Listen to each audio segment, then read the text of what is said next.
Good afternoon, friends. Last time we see the new chapter, that is gene structure and the expression. ठीक है, concept of gene ये हमने पढ़े थे unit number 2 में, paper जो है तुम्हारा जेनेटिक्स का. Then we see gene expression in this topic today. We deliver the gene and genetics code and its expression in this part. So what is the gene expression? Gene expression क्या है पहले ये देखेंगे.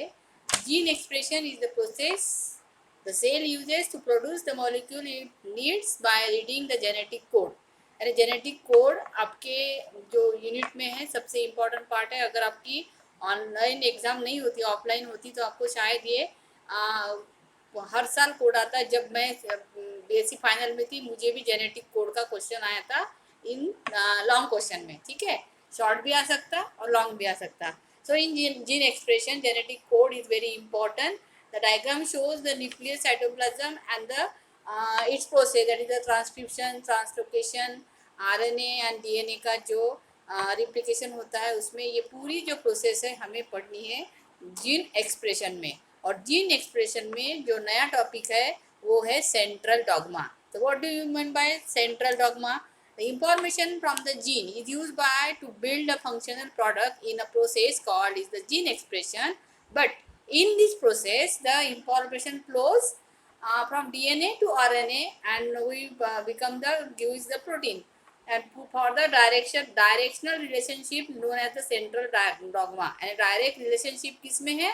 DNA और RNA में. जो दोनों का सिंथेसाइज होगा हमें मिलेगा proteins and amino acid. But functional products में प्रोसेस जो है that whole process is known as the gene expression.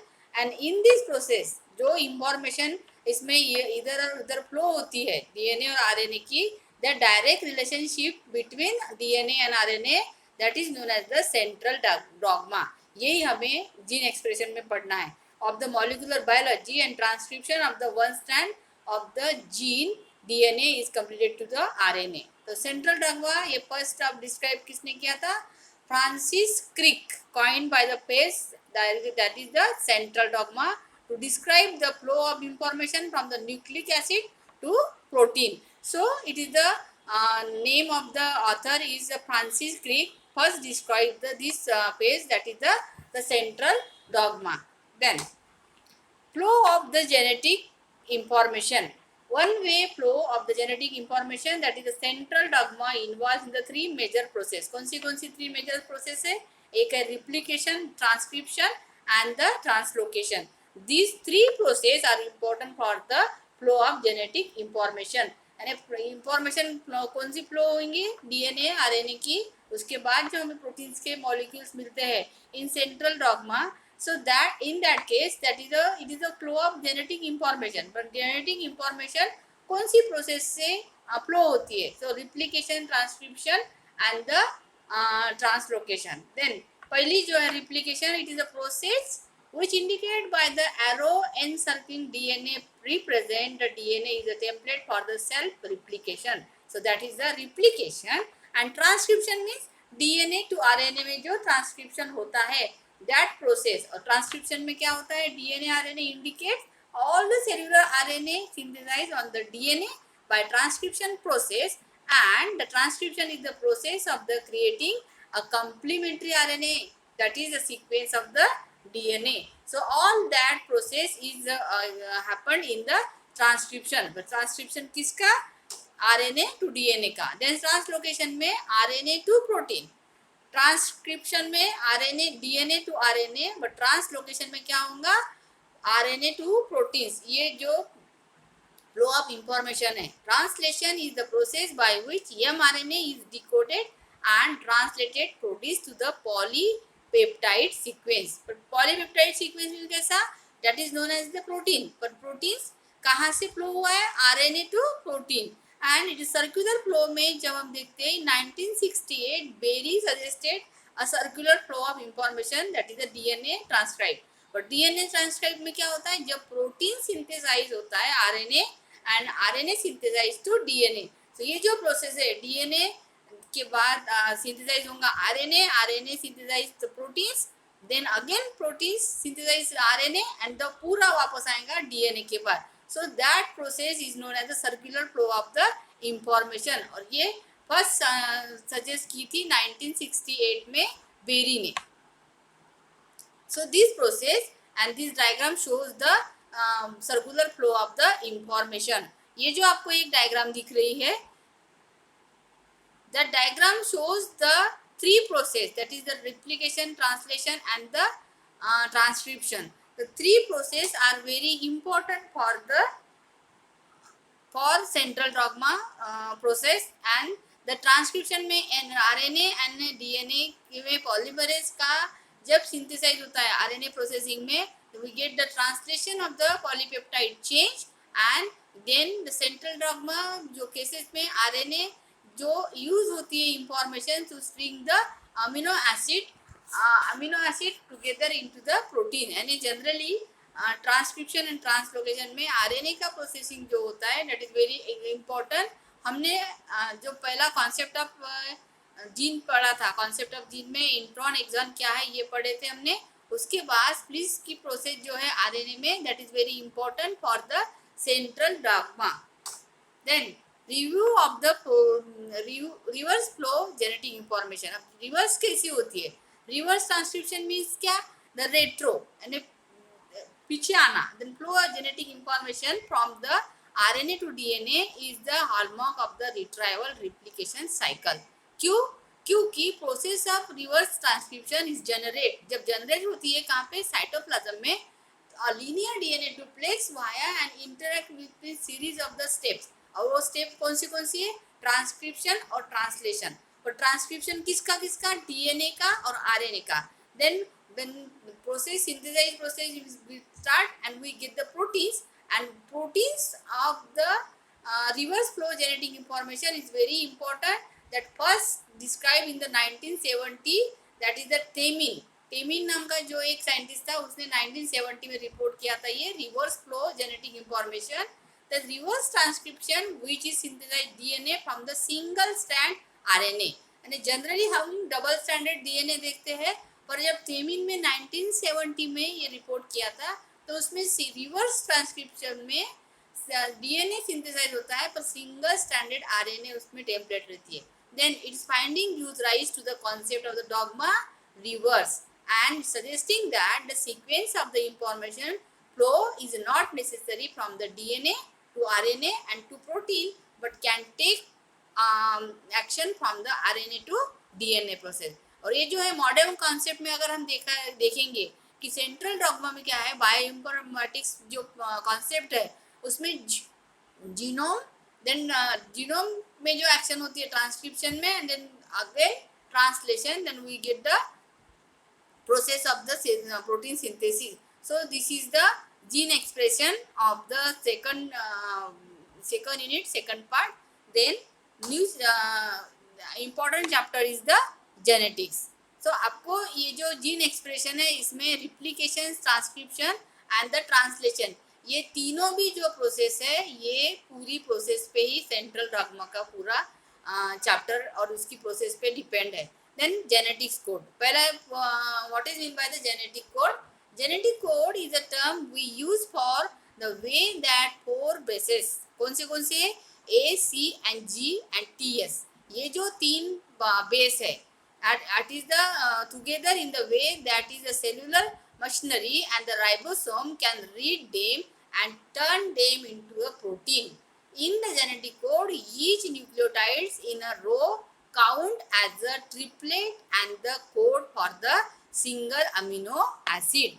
Genetic code का ये जो मैं डायग्राम दिखा रही हूँ आपको, it is very important for all the genetic students, क्योंकि जेनेटिक्स कोड में जो ये बेस है दिए ACG and TS are the together, जब एक साथ आते हैं, जब वो cellular data and cellular process एक साथ होती है, that process किसकी? प्रोटीन्स की.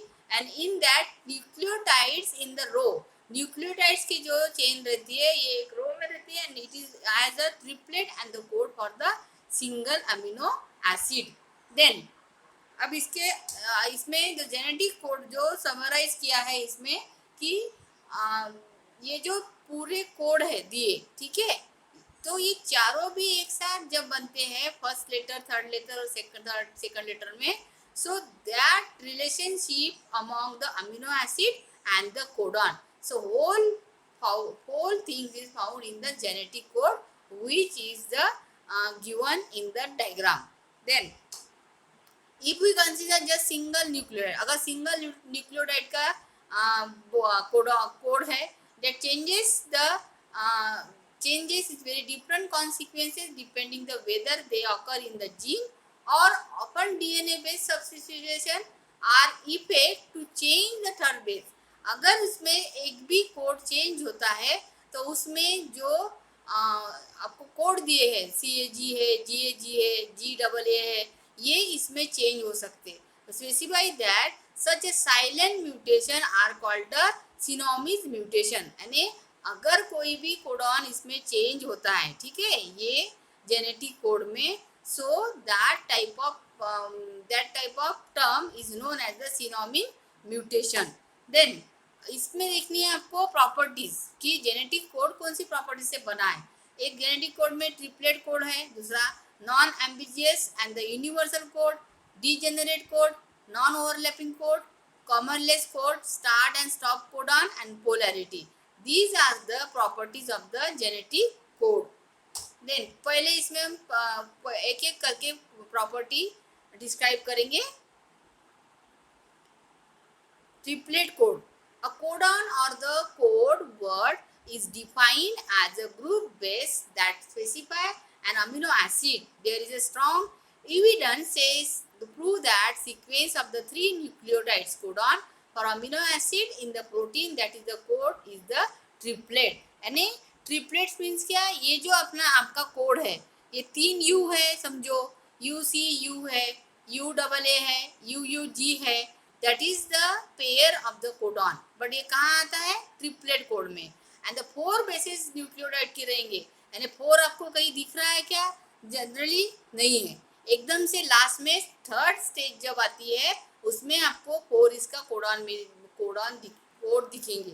The 4 basis nucleotide ACC and U are used to produce 3 to base codon and the 64 codon जो इन्वॉल्व है ये कोडॉन में, जेनेटिक कोड में, that 64 codons for 20 amino acid, since every codons for the amino acid means that it is the existent code for the same amino acid, यानी 64 में से 20 जो amino acids है ये ट्रिपलेट कोड में ज़्यादा काम आते हैं, ज़्यादा वर्किंग रहते हैं, और 4 बेसिस न्यूक्लियोटाइड की जो चेन रहती है वो आखिरी में हमें ये ट्रिपलेट कोड में मिलती है।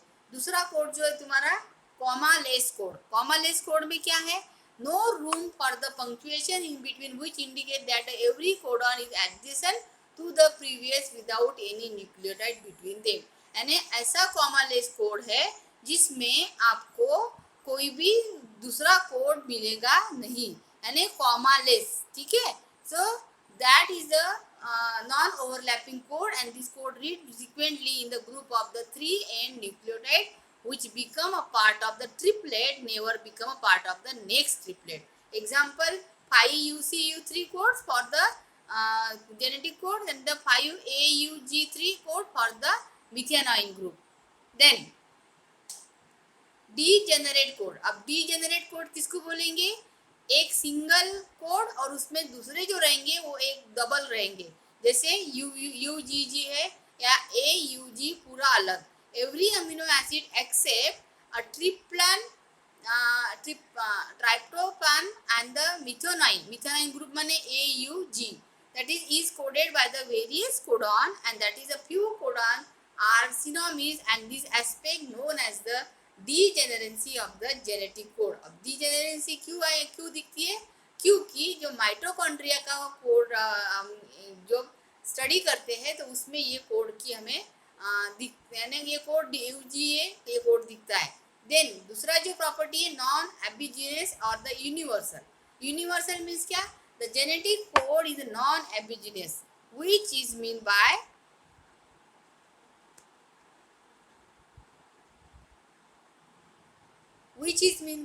a specific codon will only code of the particular amino acid also, and the same genetic code is seen valid for the organism, that is they are universal. So and जो इसका जो एक और code है, property है कि start and stop, यानी जैसा ही कोडिंग चालू होता है वो स्टार्ट भी होती है और स्टॉप भी होती है, इसलिए इसको start and stop codon property बोलते हैं जेनेटिक कोड की.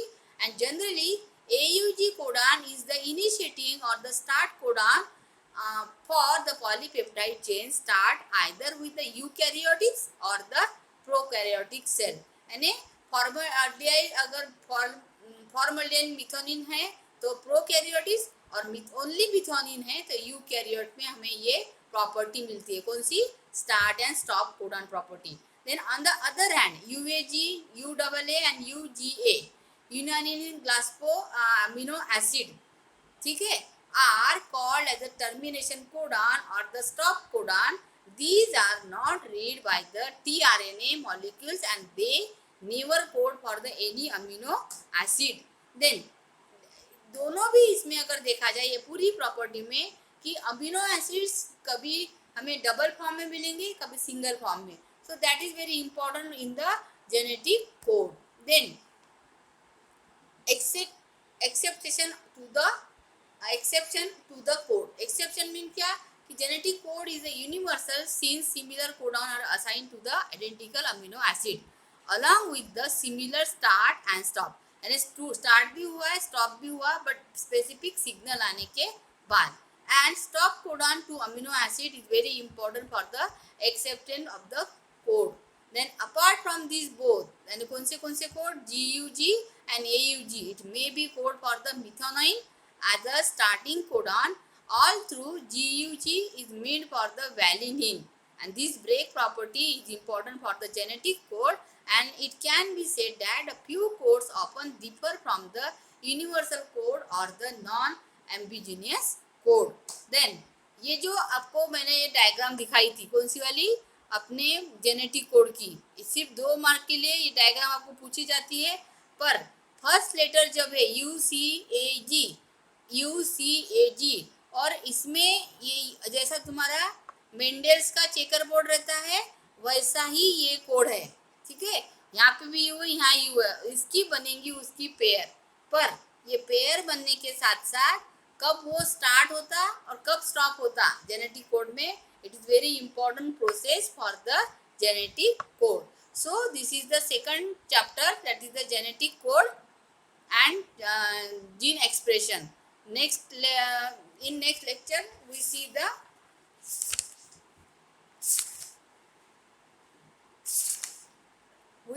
transcription in eukaryotic cell. So thank you very much. Take care. Stay safe and keep learning.